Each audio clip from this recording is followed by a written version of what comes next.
Noah Juulsen has looked good in his first few games with the Canadiens, and Victor Mete has played well all season. Do you think that's a sign that the Canadiens' player development is improving? Ooh. Well, I mean, Mete, we can't take credit for. They can't take credit for. He was in the OHL. The London Knights pumps out NHL players like it's like a well-oiled machine. They do. Right? I mean, that's their development starts. They're almost like a pro hockey team there. So maybe draft more players from the London Knights. I think that's the ticket. I think that's the thing.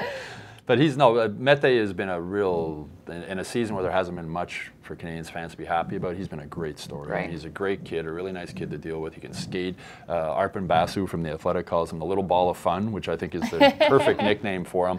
And with Juulsen too, I mean, they're coming along. They both look good. They're players who play, Mete even more so, the new NHL game with puck moving and moving the puck up and fast. Juulsen's a little bit more of a defensive type defenseman. But what's really impressed me about both of them is how calm they've been on the ice. They don't panic with the puck. And for a young defenseman in the NHL, that's a good thing. So whether that was something that they learned in London or wherever, or whether it was in Laval, but they've really impressed me. I think it's been a nice surprise in a season that there hasn't been too many positive surprises to see Noah Juulsen come up and play so well. He was injured earlier this year, and then he was able to show that he can play in the NHL, because this was kind of his year to be like, okay, what can you do now? He got a little taste of the AHL towards the end of last year when he was done with junior, and he's looked really good so far. So I really hope that they just keep it this way. Keep them playing in the NHL, let him make the mistakes and everything, because as we said, everything is just gravy right now. For sure. And if Juulsen hadn't broken his foot in that first preseason game, he would have been up here earlier. But one of the real things I've enjoyed, maybe you too, Jess, just about being around the room, is just Victor Mete, the joy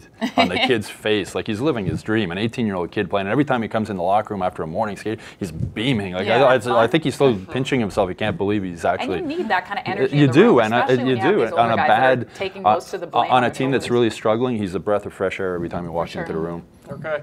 Go to hockeyinsideout.com now and check out this week's full episode.